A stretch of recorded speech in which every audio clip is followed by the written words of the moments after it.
Hello दोस्तों, नमस्कार। मैं रंजीत आपके सामने एक नए वीडियो के साथ उपस्थित हो गया हूं। स्वागत है आपका रंजीत एडू पॉइंट में। दोस्तों, मैं इस वीडियो में बताने वाला हूं आपको, जो कि फिलहाल मैंने बहुत सारे वीडियो डाला हुआ है। एनपीएस ऑनलाइन कैसे करें, यानी प्रान नंबर जनरेट कैसे करें, इस पर मैंने बहुत सारे पहले वीडियो डाला हुआ है। हर प्रकार की समस्याओं का समाधान उसमें मैंने बताया है। लेकिन 1 फरवरी 2024 ले एनपीएस ऑनलाइन करने का जो प्रोसेस है उसमें चेंजिंग कर दिया गया, और फिर उसके लिए मैंने एक ऑनलाइन करने का प्रोसेस मैंने बताया है। और उसमें बहुत सारे मेरे साथी हैं, उन्होंने उसके माध्यम से ऑनलाइन किया है। एनपीएस के ऑनलाइन करने की तो प्रक्रिया जान गए, लेकिन ऑनलाइन करने के समय में जो दिक्कतें आ रही हैं, मैं इस वीडियो में आपको बताने वाला हूं कि क्या आपसे गलतियां हो गई है और क्या उसका समाधान आपके पास होना चाहिए। अगर इसके अलावा, मेरे बताने के अलावा, अगर आपके पास और कोई समस्या होगी तो आप मुझे कमेंट कर दीजिएगा, मैं उसका आपको जवाब दे दूंगा। क्यों? क्योंकि मैं इस सारी भी जानकारी जो है मैं जाकर डीडीओ ऑफिस ले या ट्रेजरी ऑफिस ले जाकर मैं पता करता हूं। उसके बाद आपके समक्ष इन सारी समस्याओं का हल आपके समक्ष मैं रखता हूं। दोस्तों, मैं बताना चाहूंगा आपको कि जब हम ऑनलाइन करते हैं तो सबसे पहली समस्या मेरे पास बहुत सारे लोगों ने कमेंट किया है कि ईमेल पर फिलहाल किसी का ओटीपी आ रहा है तो किसी के मोबाइल पर ओटीपी नहीं आ रहा है। ऑनलाइन करते समय आपके मोबाइल पर भी ओटीपी आना चाहिए, ईमेल पर भी ओटीपी आना चाहिए। और जब दोनों वेरिफिकेशन हो जाता है तभी आपका आगे का प्रोसेस होगा और फॉर्म कंप्लीट नहीं होगा।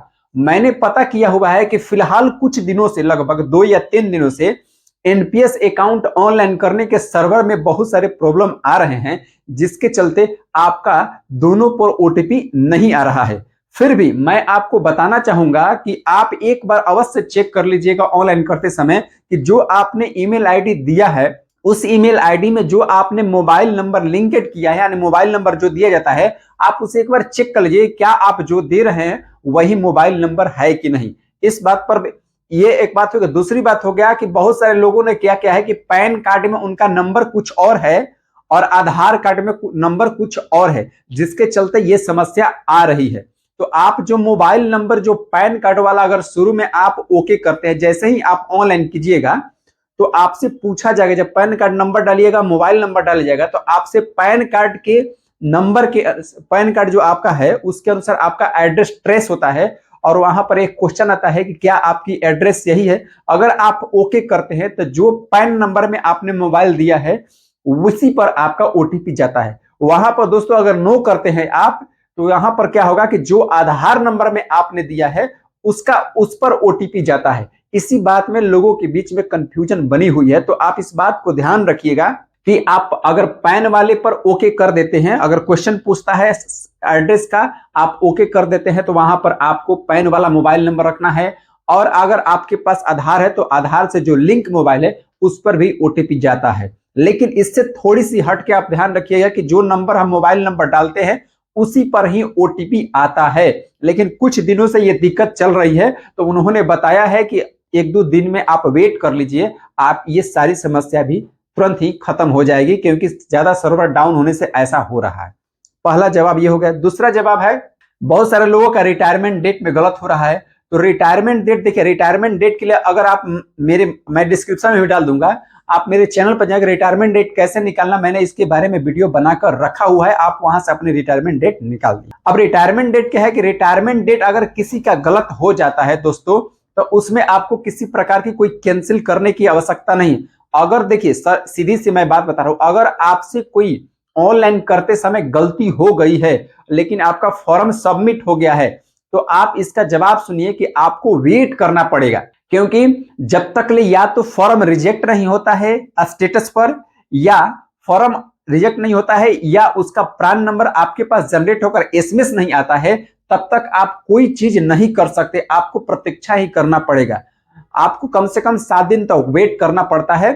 उसके बाद जो आपका स्टेटस दिखा उसके अनुसार आपको कार्रवाई करने पड़ेगा। अगर आपका कोई चीज गलत है तो सुधार के लिए मैंने बहुत सारे वीडियो डाला हुआ है, आप उस पर जाकर देख सकते हैं दोस्तों।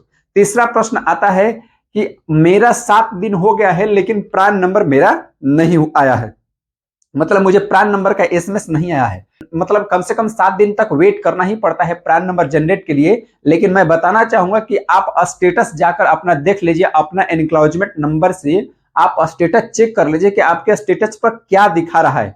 अगर आपका स्टेटस पर दिखा रहा है तो वहां से भी आप प्रान नंबर अपना ले सकते हैं और बाकी की आगे की प्रक्रिया कर सकते हैं। आपको स्टेटस देखने के लिए मैं स्टेटस देखने के लिए मैं आगे वीडियो डाल दूंगा, आप आराम से उसे देख लीजिएगा। इंक्लोजमेंट नंबर से नए प्रोसेस को ना 1 फरवरी के बाद कैसे चेंज हुआ है उसके मैं बारे में बताने वाला हूं।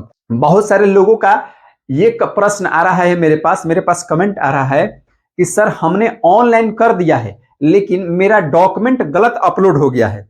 अब ये तो बड़ी बात हो जाती है कि किसी का डॉक्यूमेंट गलत अपलोड होना। आप जो अपॉइंटमेंट लेटर, अगर आप शिक्षक हैं तो विद्यालय पदस्थापन आपको मिला होगा लेटर, उसके माध्यम से अपॉइंटमेंट लेटर ही उसमें डालना होगा। अगर गलत अपलोड सिलेक्ट करने में हो गया है तो या तो आपका रिजेक्ट होगा, अगर बाय द वे आपका प्रान नंबर आ जाता है तो फिर भी आप उसे क्या करेंगे, आप वेट के प्रान नंबर आता है तो उसके बाद जो सुधारने का फॉर्म है सरकार बताई है S2 और S7 फॉर्म से आप उसे रिफॉर्म कर सकते हैं। इसमें कोई बड़ी बात होने वाली है। मूल बात है कि आपका प्रान नंबर जनरेट होना चाहिए।